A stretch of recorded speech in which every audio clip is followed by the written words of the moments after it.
Hello and welcome to day 8 of 30 Women, 30 Stories for the month of September. If you're on here, definitely say hello, comment below, and of course, do me a huge favor and share the video out to your wall and also to your group. If you have a group, definitely do that because it helps us share these stories out. So if you're on here, say hello once again. One thing you can also do is go subscribe to my YouTube channel called A Note for God. The really good thing about that is all the videos are already up there.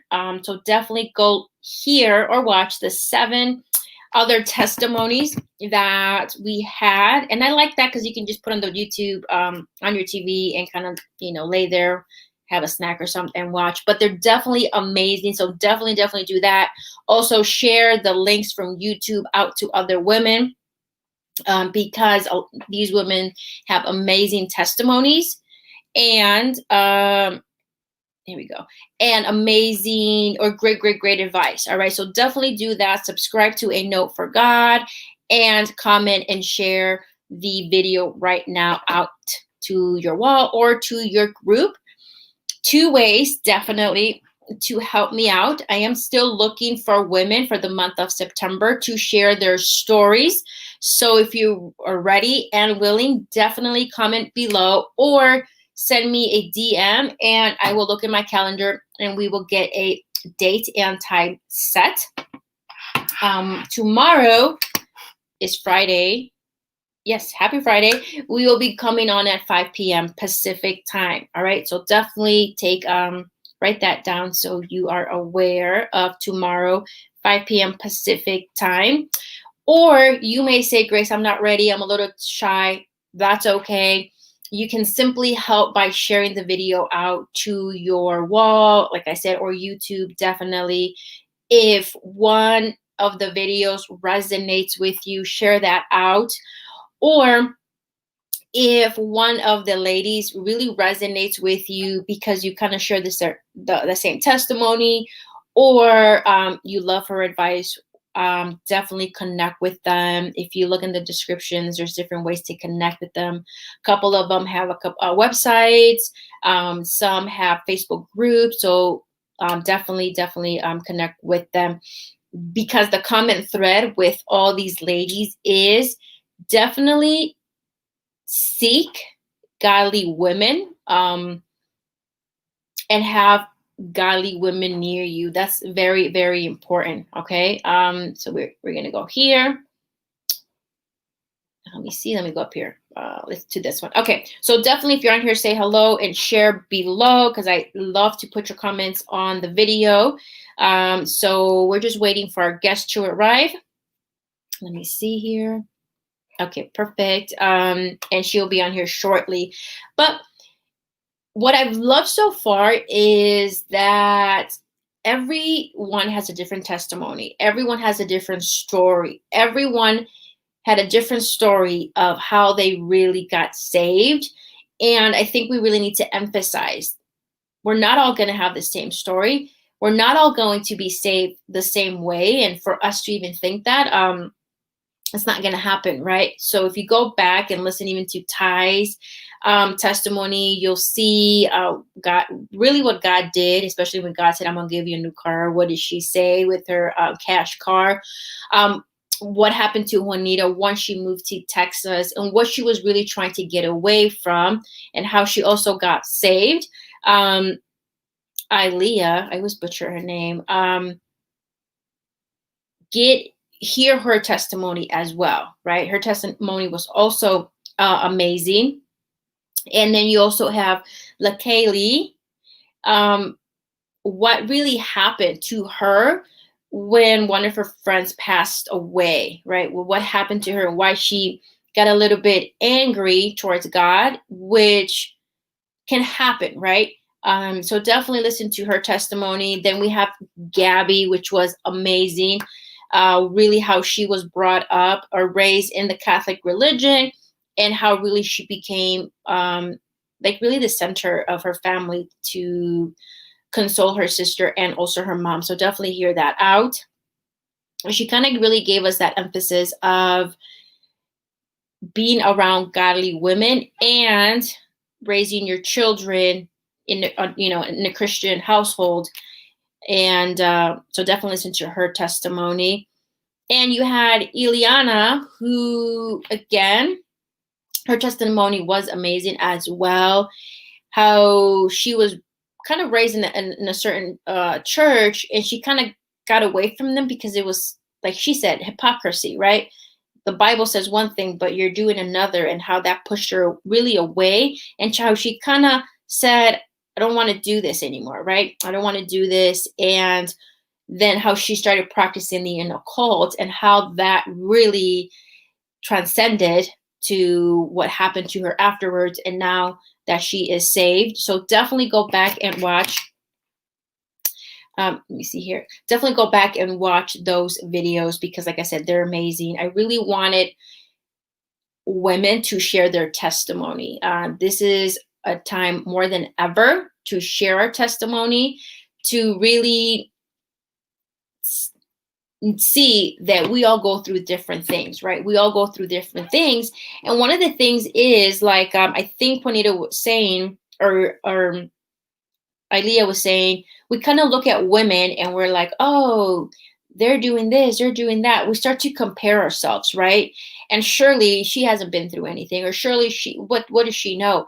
But we tend to forget that each one of us has a story, right? We all have a story to tell. But because we're women, we kind of keep on moving, and we just say, I have a solution, I found it, let's go, right? We resolve. We don't get stuck in the problem. We look for a solution, several solutions, and then we move on. But we all have a story to say. Let me see here. We all have a story to say, which is amazing. And here we have our guest today. Her name is Anna. Let me bring her on here. Hi. There we go. Perfect. Perfect. All right. So we're on here. And so where are you from? Like, what city or state? Well, why would that, you said, where was I from? Like, where was I born? Oh, no, you can say that too if you want. Well, I was born in Havana, Cuba, but I am from Los Angeles. Oh, Cuba. Okay, good. And we're in California. There we go. All right, so we'll get right to it. So tell us your background, like, perhaps like how you were raised, and really then what events led you to really surrendering and giving your life to Christ. Yes. Well, I work at the hospital. I work with children. I work as a surgical tech, and I work in the operating room. I love working with my coworkers and my doctors. I really enjoy it, and doing my job is very important to me because it's part of me of giving. I love to help and I love to give, and that was just what I wanted to do for a living. So I work on the operating room. Oh, nice. Okay, so what is your background? Like, how did you grow up? Was there a specific religion?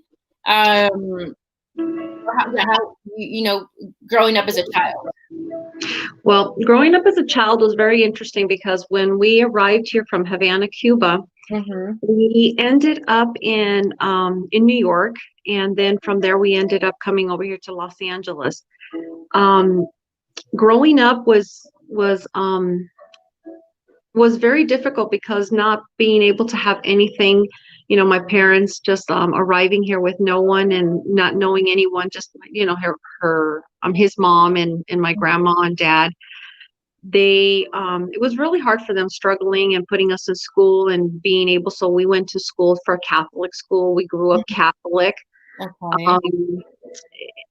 Doing the confirmation, the communion, and we kind of do all that because our parents did that, and we just kind of follow their steps. But somewhere down the line, you end up becoming to get to really know the Lord in the ways that we really didn't know. Because I didn't know the Lord in the ways that I know Him now. Right. Right, right. I was brought up Catholic too. Born and raised Catholic, Mexican household. So, my grandmother and all my cousins and aunts, they were all Catholic. So, like you said, when it was confirmation season, like you went to your classes, baptism, and then you grow up and you have your own kids, and it's like, when are you going to baptize your kid? And you're just doing it based off like the tradition of doing it. And then, like you said, once you really start reading the Bible and start really learning, you're like, wait, but that's not what, like, you're confused. And the way you're confused, because you're like, wait, but if you said you read the Bible, I don't, but anyway. Right. So, okay, so you brought up Catholic, and so how did you then, what events really led up to you to give your life to Christ? Like, did you get away from your religion? Did you meet somebody to tell you, otherwise? No, well, you see, I'm an identical twin. So it all started with my twin sister being going to get herself baptized. But let me explain a little bit as how we were growing up, because being in as being in the Cuban, a lot of Cubans have a lot. I'm not saying a lot, but some Cubans believe in that the brujeria, the witchcraft, and that was something that I was kind of a little bit confused as I was growing up, because when I was about like 10 years old, I remember I had all I don't know how you say, the collares, these beads that we used to wear, and I thought that was something that I really, like, if I needed to pray, I would pray upon it, because that was something that gave me good luck. But somehow I just felt like I was not sure about it, so I was a little bit confused there. Then I went through Catholic school. In Catholic school, like I said, I did my communion, my baptism, confirmation, and then when you get married, you have to do the whole marriage gathering with your husband. Yeah. But then, of course, when you have your own children, then you follow the leads of what your parents have taught you as being Catholic. But still, there was still this thing about, what about the religion of the Cubans that they had? But I wasn't too sure about that. But every time, like, I had some, like I said, I went to Catholic school, but when I went to church, I didn't feel like I would go into church. I know that the little water was there. I would bless myself. I would get up and I would kneel and I would pray, but that just didn't fill me up. I feel that as I went into the Catholic, it was like a repetition, but it wasn't filling me up as what I needed. So I would still fall back, and then to finding someone in the religion of the Cuban, that, let's see if maybe they could do something for me to make it feel better, because my life was just feeling like a disaster. But what made me realize, and what dropped me really down to my feet, was when my identical twin sister, and since we're twins, we got baptized together. We got I was married to the policeman, she was married to the fireman. We were just like, we were like almost identical in every manner. Pretty much in every manner. So what happened is, she ended up telling me that she was getting closer to the Lord, and I could see the way she was talking. And me, I'm always like, oh, my sister's just got this beautiful feeling inside. So she was going to get baptized. And that day, my life was just falling apart. There was a lot of things going in my life. My son was incarcerated. That really broke me down. My marriage was destroyed. I was going through a divorce. My son going incarcerated. Me trying to build my family back again. So I got in a relationship, but that relationship really was really tough on me, because I've never been in an abusive relationship, and it was really hard for me even to say that I was in an abusive relationship. I've never thought, Hannah, in a relationship like that. But sometimes we end up in a relationship that I never understood how people could stay in a relationship that's abusive. But you know what? When it happens to you, you understand. And this is how I felt, that you just feel like you're walking like what a horse has you, and they have those things on the side that you don't want to look to the left or to the right, because you want to focus and you think, oh, he loves me and I'm going to work things better. But it was really hard. And one day I drove, he used to live in Mexico, and I drove up to Mexico, and I got there and I saw things that I did not make sense. And then one day, the rowdy person that I was very, because I mean, I am like a 180 turn now from what I used to be. I calmed down. Calmed down big time. But I saw him coming and I got really scared and I got hid under the bed. I didn't want him knowing that I was there. And I heard him talking on the phone with someone else, and it broke my heart. And I was like, God, why is this happening? I mean, I've always been like the loyal one, and why am I always being cheated on? And maybe I wasn't doing things right. But one day when he left, I came out of underneath the bed after he left, and he came back home. And it all started when I saw him have like a cell phone in his hand and being texted, and I got onto the phone and I opened it up and I saw that it was another woman, and that broke my heart. And I thought I was the one that was always, he was making me feel like I was the one that was imagining things, to the point that we got into the real big argument that I got the phone and I broke it. And that was a bad mistake that I did. He grabbed me by the hair and he beat me up, and I've never been beaten up. And I was just praying. I said, God, I don't want to die. I don't want to die. And he threw me on the bed and he suffocated me. And then he put a shank on my neck, and I thought I was going to die. So that's when I realized that, God, I need you. I need you so bad. Even to talk about it hurts, because No, yeah. I thought I was going to lose my life. Right. And all I could see was the birth of my children, and I could see my daughter graduating from school, and my son having his first car, and my other son just like, Mom, I did it. And I could see all this flash right through as I was being suffocated and being basically ready to die. Wow. And I just told God, please, I don't want to die. I don't want to die. I want to be here for my children. And God pulled me through that. He pulled me through that. And I ended up driving home that evening, because I tried to, how we abusive women, we think, oh, everything's going to be okay because he's sorry. And we try to, and I just went along with it just so I could leave there because I was afraid. But I held on to that relationship for almost a year, because my son was still incarcerated and he knew about my son. And I was afraid as a mother that something may happen to my son. Yeah.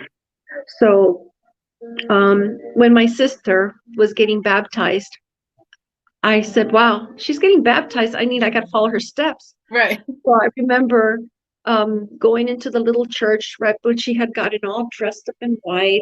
Mm-hmm. And she tells me, let's, oh, I lost you. No, I hear you. Oh, because I don't see myself anymore. So I thought I lost you.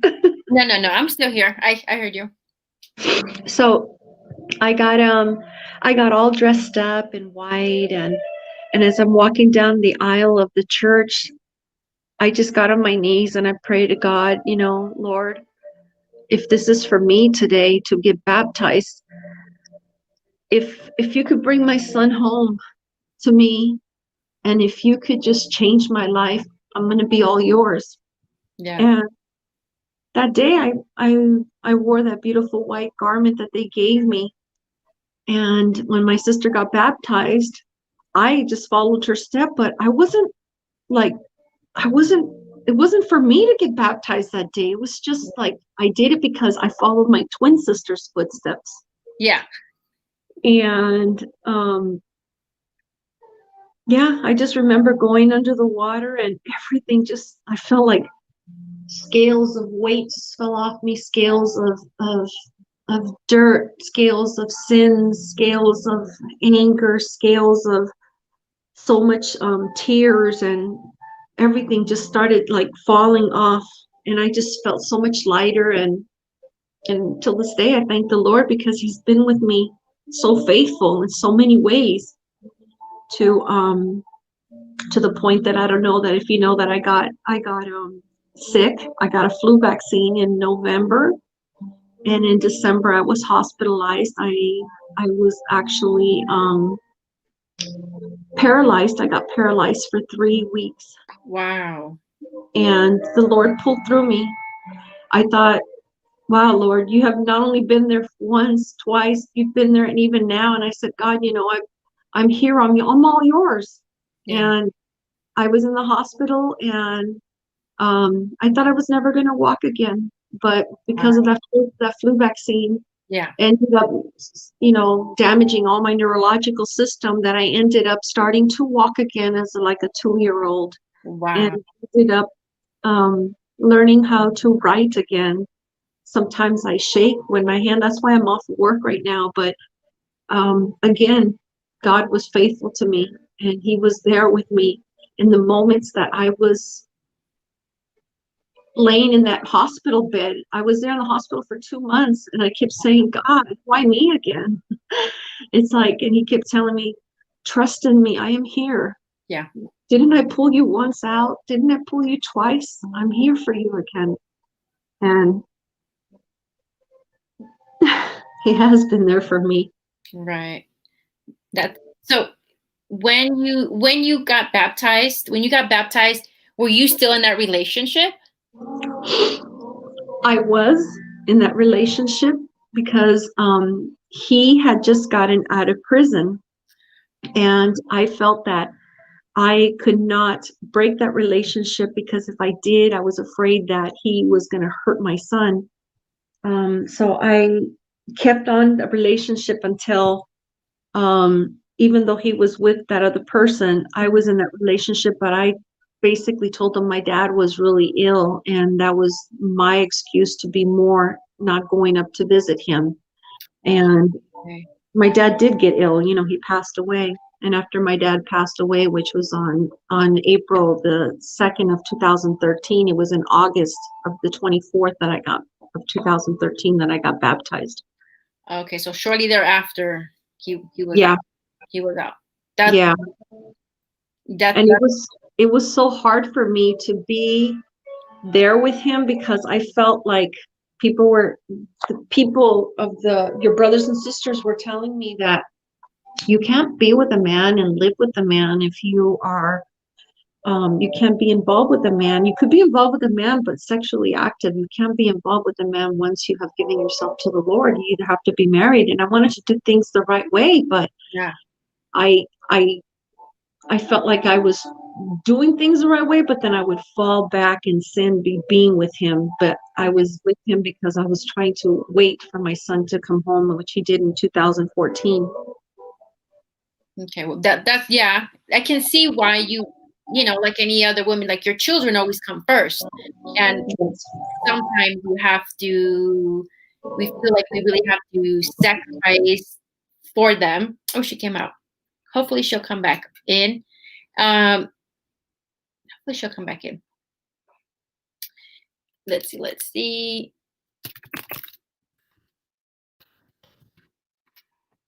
But definitely, I think she's there. No, I'm sorry.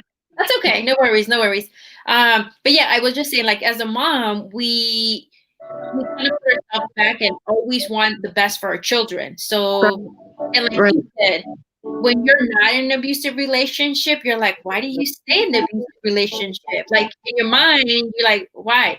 But then when you get in an abusive relationship, you're like, I can see why. Right, I can see why you stay, or these women stay, because now you're one of them.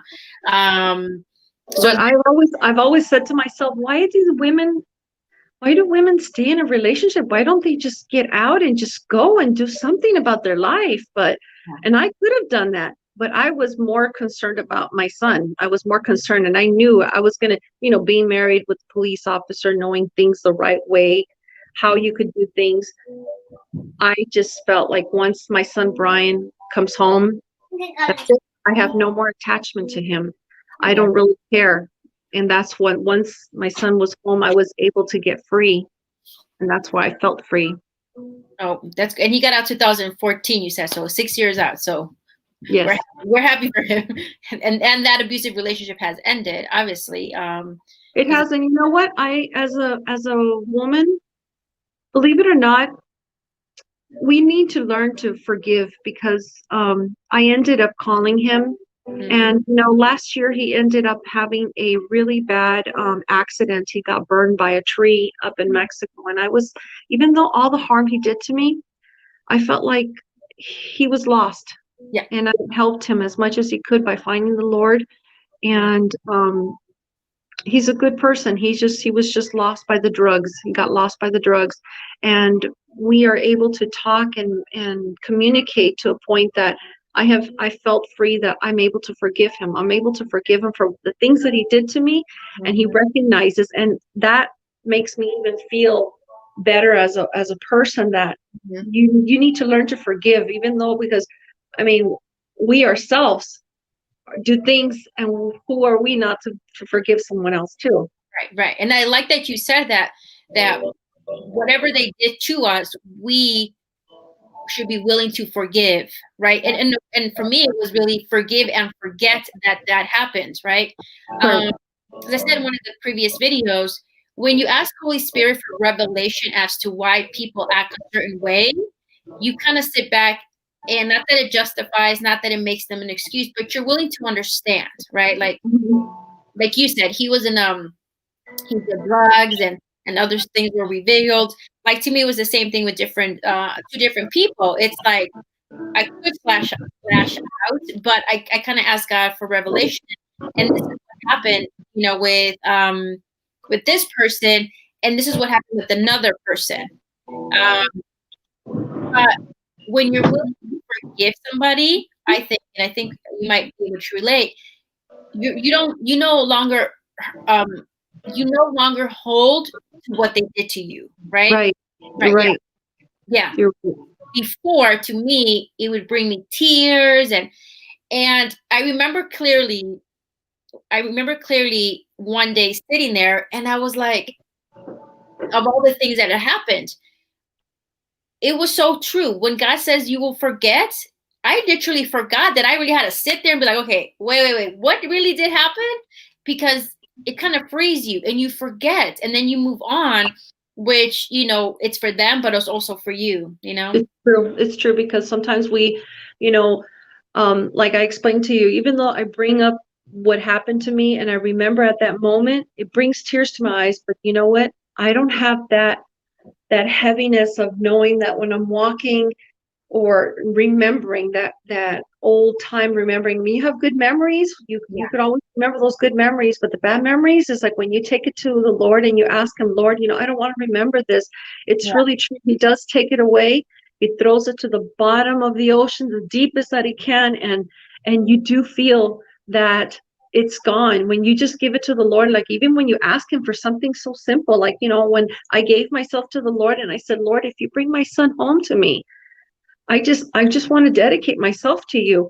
And because I did that, I mean, my son was given 10 years in prison, and my son was out in 4 years. Wow. When my dad passed away, I mean, who comes out of prison to bury your grandfather? Nobody does. But the Lord had my son come home that one day to bury my dad, and I returned him back to camp that day. And I was just so, wow, the Lord did that for me. And a lot of people say, how you were lucky, because we have to pay for chaperones. You have to pay for, excuse me. Or they just tell you, no, it's not going to happen. Yeah.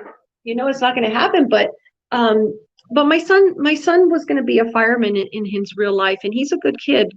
He was just on a street race. So street race led him to incarceration because of these street races, the bad choices that he made.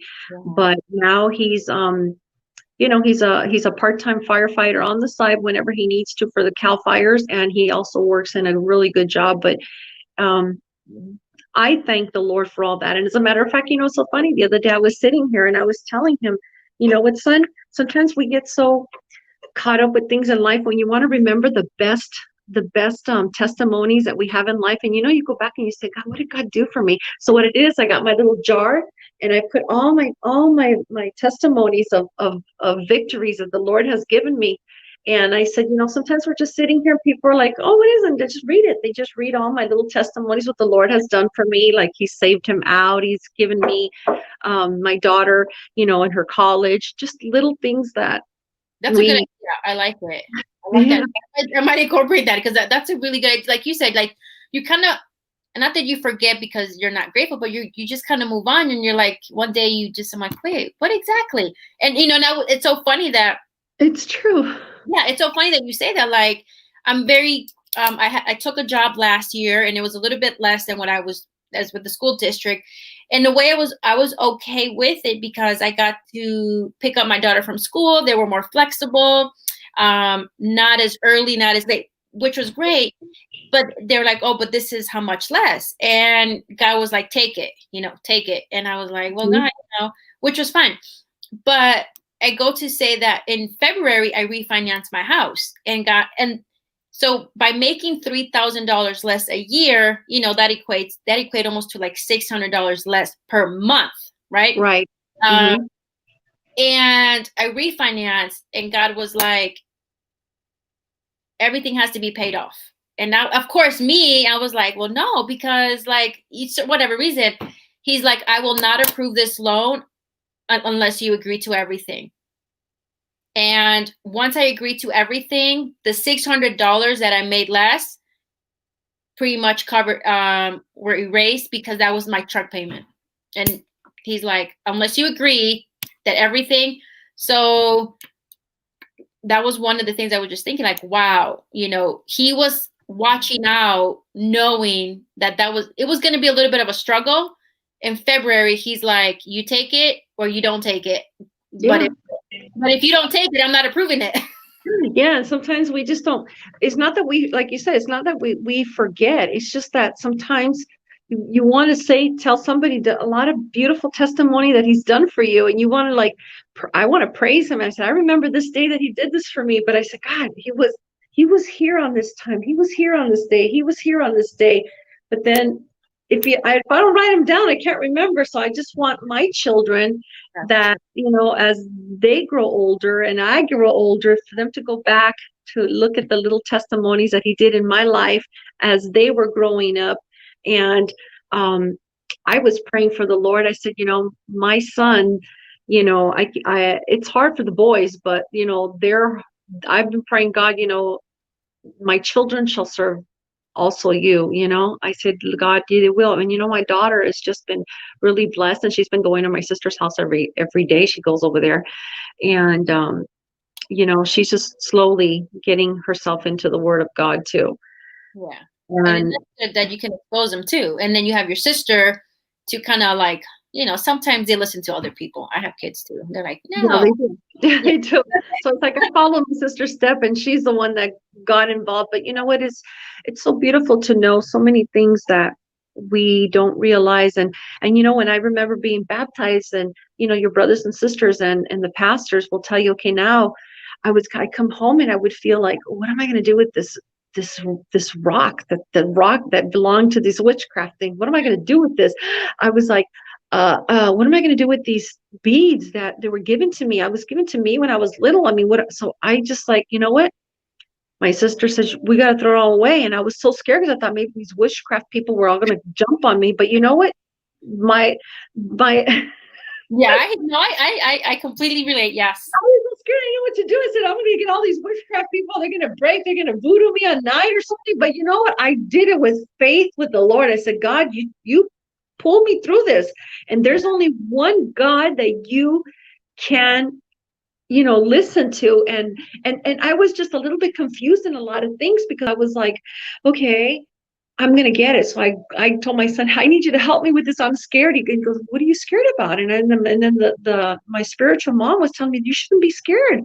Yeah. You have the Lord. That's the most important thing. But I was just learning in His walk. So I grabbed, the rocks, the voodoos and all that stuff. And I just threw it out to the trash. And I'm telling you, when it left my house the next day for the trash day, I felt so relieved because I said, nothing happened. The Lord was with me. Yeah. And just a lot of things that walking with the Lord, you start to learn Yeah. His ways, Yeah. compared to the ways that we didn't know. Yeah. It's And so that's beautiful, beautiful and feeling. that's good advice. If anybody watching or listening has any like, like new age books, crystals, I don't know, horoscope stuff or any stuff, it goes to the trash. Like you don't recycle it. We don't go give it to Goodwill. We don't do that. I don't have in my backyard, but if you have like a little, bonfire, you can burn them. I've seen people on YouTube do that, but it goes straight to the trash. You don't keep it. It was so funny because like you were saying, reminding me, I did the same thing, when I came back, being baptized, I think the whole week I was looking through books, I threw them all away. And I intentionally then went back through my whole house and like, okay, what is, threw them back away. And then one day I was in my kitchen, always the top one. And I knew and know that sage is not good, right? But when I was really into new age, sage to blah, blah, burn the whatever. I forgot that I left that bundle on top of there, right? Just that one thing that you leave behind could still bring, how do you say that word? Spirits, demons, I don't know what you want to call it. Yeah, but just like, by leaving that one thing, you still have not cleansed your house. Yeah, you're opening it. So I opened the thing, right? Because I think I was cleaning. And when I saw it, I was like, who put that there? Well, I forgot that I had put it there like 2 years prior. And I was like, who is trying to set me up with this devil? I was like, wait, it was me. I did that. So of course I grabbed it and threw it away. But it's just so funny that when you start seeing stuff like that, you're like, to the trash, it goes straight to the trash. And even now when like my kids or my husband bring stuff in, it's like, let me observe it, see where the origin comes from.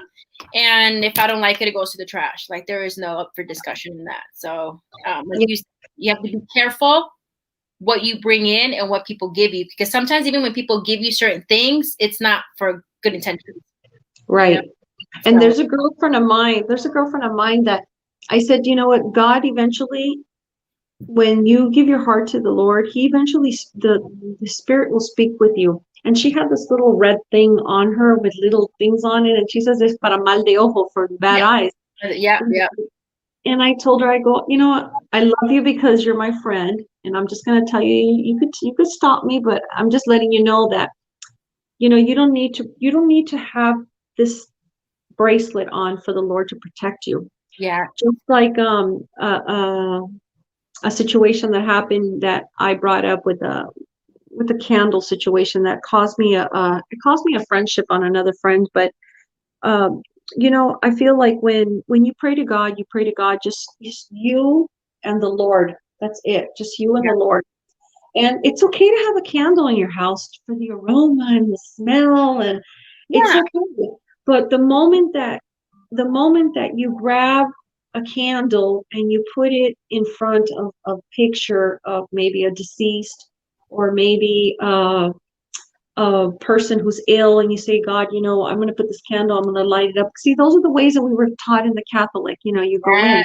Yes. But for the ways that we are taught, the Christianity way is that I don't feel like, like I said, I may light a candle because I love the aroma and the smell, but not dedicate that candle for the Lord, for him to go ahead and fulfill what I'm asking for, because I feel that you don't need to have a barrier between you and the Lord. Because you're putting a wall to ask for this so that this could then go to him. No, you just go straight to him. He listens to you as who you are, what you're dedicating, what you're asking for. He's just going to listen to you. So that candle situation caused me a friendship between a friend of mine, but she didn't understand, and I was kind of confused. But you know what, the Lord spoke to me. I felt like I had to ask. I went and I asked a couple of people, and because I asked a couple of people, because I wanted to get different ideas, because I felt like I needed to know for myself. Right. I found the answer, but it lost me a friendship. But eventually. But I also feel, you lost a friendship. But going with some of the ladies were saying, you're strong in your faith, right? And we kind of have to do speak up, like, this is wrong. And if you are calling yourself a Christian, you know, it is what it is. And maybe God was saying, like, this is who she is, and maybe she no longer needs to be part of your life. You know what I mean? And like you were saying with you know, being brought up in Catholic, a lot of Catholics that I know, and you know, even in my family, and I'm sure you know, well, they have their altars, right, with Right. like different pictures and different Right. santos and different candles, where, and then we know this is as form as idolatry, but you start to worship the saints more than you're trying to have a conversation more with the saints than you're trying to have with God. Right. So it's like, I mean, if there's anybody about saints, I would know. I mean, I know Santa Barbara, Santa Glass, Santa, all these saints, and everything you had to go for something. That's why I said I didn't understand it. But those are things that you learn because as we were growing up, because my mother's mother did it and my mother did it. So now I did it. But then thank God, the only thing I could say about this, that the best testimony my mother left me before she died was, I mean, the best inheritance my mother left me before she passed away was for me to know and learn about Jesus. She left me, Lord, because she, you know, when she got baptized, I remember when she got baptized in Miami, and I was like, my mother's getting baptized. I used to look at things like these people are weird, but you know what? It's so funny because we do have this veil on us that we really don't get to see it until we actually, that veil gets removed. It's like a glass, like God just polishes and polishes and just becomes so clear, and then we just get to see things that sometimes the people that are not even saved yet don't get to see yet, but eventually their time will come. Their time will come. And that's one of the things I started doing this, is that by sharing our stories, their time can come a little bit quicker, you know, because I feel like, especially when I would, you know, well, maybe it depends on the state, but with quarantine, so many people were just like isolated. And that's really, I've always felt like that's a tactic of the enemy. Like, let me isolate you. Let me make you feel like nobody wants to talk to you, or you're not worthy. And it's like, no, like, we really should open up and share our testimony and bring others, because also a lot of people aren't talked to about God, right? Like, oh, everybody knows about God. That's not true. But we need to So really. it's like my sister says. Do you know who the Queen is in London? Do I know? Yeah. Do you know who she is? Isn't it? Yeah. What's her name? I forgot her name. I know who she is. I see her. Okay, Queen Elizabeth, right? There you go. Right. I'm like, I see her face. Right. Okay, so this is what she kind of put it a perspective, which makes sense. Makes sense. Do you know who the Queen of England is? Yeah, it's Queen Elizabeth. Okay, now you know who she is. You know about her, but do you know her? That's how we have to know Jesus. We know about Jesus. We've heard about Jesus. We heard about God, but do you really have a relationship with him? And that was like a good point that she put down, because we all know everybody. We could all say, oh yeah, we know this person, we know that person, but having that one-on-one relationship, and that's what I never had before. You know, sometimes, and I admit, and I'm guilty of that. Sometimes it's hard for me to pick up the book and read it because I just want to know about it, and I wish I could just like suck it all in and know it. But I hate the fact that I have to read. But once you get into the word, it's so beautiful. Yeah. It really is. It's so beautiful. It just fills you up. And there's a lot of truth to it, and a lot of things that I mean, I'm gonna be honest, that I didn't even know was in the Bible. Like, who would have thought that the Bible talked about marriages? Yeah. I didn't know that as a Catholic. Hold on. I'm like, what do you mean? If you want a good marriage, you should read the Bible. I didn't know that. That's how much growing up in the Catholic religion, they don't teach you. They don't. Good job, Mommy. You want to have a good marriage? Here, just like you said, go to counseling and good luck, goodbye, right?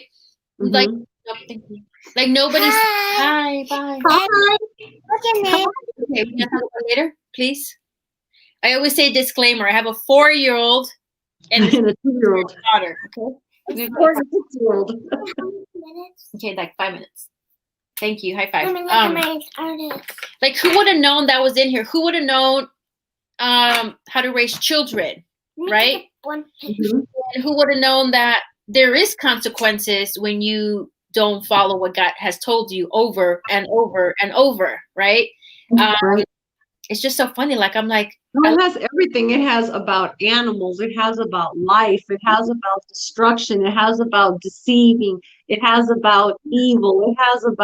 It has everything you want to know. You just have to just like open it up and look for it or ask for guidance, and he will give it to you, because when you ask for it, he will give it to you.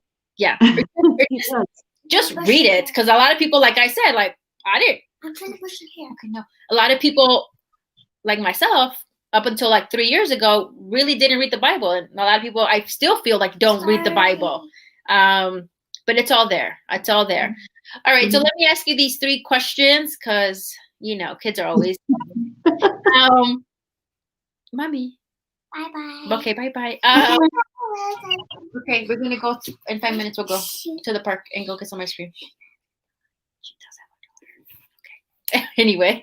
All right. So question number 1, advice you would give women that are going through the same thing you went through, whether it was with your son or with your ex-boyfriend. What advice would you give them? My advice that I would give them is, if they ever get in a situation that I got in a situation, I mean, find someone, get connected, find someone to talk to, because when you just keep all this into yourself, you think that you could handle any situation by yourself, but you can't. No. If you reach out to someone, let them know, because you don't even know whether you're going to be alive the next day or you're not going to be alive, but at least reach out and speak with somebody, let them know what you're going through, and get connected with someone in that knows the Lord, that could give you guidance and help you, because that's basically what happened to me. I was going through so much, and we have to be at the bottom of our feet, I mean, down at the ground, to realize that no matter what, we're always gonna be reaching out for the Lord. Yeah. So I would ask for somebody just to, connect, find help. Don't go through this by yourself, because you just get blind. We do get blind in the situation. Oh yeah, definitely. And it comes, reach out to someone, anyone, and definitely say what's going on, because you've seen those stories where it's like the mom, the wife got killed, and it's like nobody ever knew anything was going on, and it's like, maybe a shame or whatever. Okay. But definitely reach out to someone. Question number 2, what are some important things to do as Christian women? What do you think are some important things? I like, as Christian women, is to hang around with other women in the same as Christianity, because when we hang out with others that are not equal as what you're going through, it's hard, and it makes you feel a little, sometimes it's not like it makes you feel uncomfortable, but it is okay, because sometimes we have to be like sometimes they're going through it, and sometimes we have to be the better person to teach them, because if we talk to them and we let them know, because I mean, I've reached out to so many people, and I thought sometimes, how am I going to say this? How are they going to do it? But they see how I am, and I was the last person that I would think that they'd come to me. They come to me for prayers. They come to me for, can you pray for me because I'm going through this? They want somebody they want to talk to, because they need somebody to talk to. And as a Christian woman, I feel that hanging around with Christian women, you just feel like you're not falling into I don't want to say sin, but you're not falling into doing bad, evil things. That's true. Because I think this is like the 4th time I said, if you talk to your non-believer friends, they will be like, girl, go cut him up, go drive by and go, like, stuff that you know you shouldn't be doing, but that's still the advice they give you. Right. No, so definitely. I just want to borrow. Wait. So definitely seek other, and that's been the common thread with a lot of women as well, with the other interviews too. And number 3, if you have one or several, what are some of your favorite Bible verses? To me, my favorite Bible verse that really hit me was Philippians 4:13, that I can do all things through Christ that strengthens me. I always felt that I could never do anything, and I felt like I'm not going to be able to do it. I cannot do it. And for some reason, that's the Bible verse that hit me when after I got baptized. It was always like, you can do it, Anna. You can do all things through Christ. You could do it. If you have him in your life, he gives you the strength. And I was always like, like right now, I'm trying to study for my citizenship, because I mean, I'm 55 years old, believe it or not, but I'm 55 years old. Okay. And I'm not an American citizen. I'm actually going to become one next week. And I just pray to God. I know, I'm praying to God that I'm going to make it, but I'm the person that I always fail tests, and either first or second test I fail it. But now that I know the Lord, I come to myself and I say, I can do all things through Christ that strengthens me. He strengthens me. And without him, I can't do anything. So that's so good. That's one of my favorites. You will pass the test the first time. Yeah. You will. All right. Well, thank you so much for sharing your testimony. I truly enjoy it, because like I said, I really wanted to get different testimonies and just perspectives, and we are women. I think I said this before you hopped on, is that we tend to look at women and we tend to say, oh, they haven't been through anything. What does she know? Without really knowing that we all have a story. We all have a story. Oh, she may look too pretty, or she may look like this, and it's like we judge because it is what it is. But sometimes sometimes we see somebody and we think that our problems are worse than theirs. And sometimes I'm like, wow, Lord, you know what? Sometimes I think, wow, my problems are so bad. And then when I listen to somebody else's problem, I was like, thank you, Lord. I know I don't know how I went through the storm. And sometimes he puts you through this storm so that we could really learn from it. But once the storm is over, we're able to share it with someone else. And that's what I want to do. I want to be able to share with somebody else. If a lot of people don't believe that I went through that. And I've never, ever, and this is the first time I'm actually putting it out there. And I'm actually now dedicating myself to the prison women. That's why I'm always involved with prison women, because because of my son, and now I got so many prison women. I'm actually praying for so many prison women and being there for them, because I wanted to be there to advocate for them, not knowing what they went through. And here I am. I never thought, married with a cop, now with a prisoner, trying to help them out. It's just a whole different life. You're like, wait, it's just a little humor. Exactly. But you're there to help them out. I'm so glad, and you can definitely connect with that. Let me put it up here. Anna is on Facebook, so if you definitely want to connect with her, you can email her or send her and get to know her. But thank you so much for coming on. I really appreciate it. And don't forget, everybody, tomorrow, I think I said tomorrow. Hold on. Let me see. I gotta look up. Tomorrow we'll have another person at 5 p.m. All right. Have a good Okay.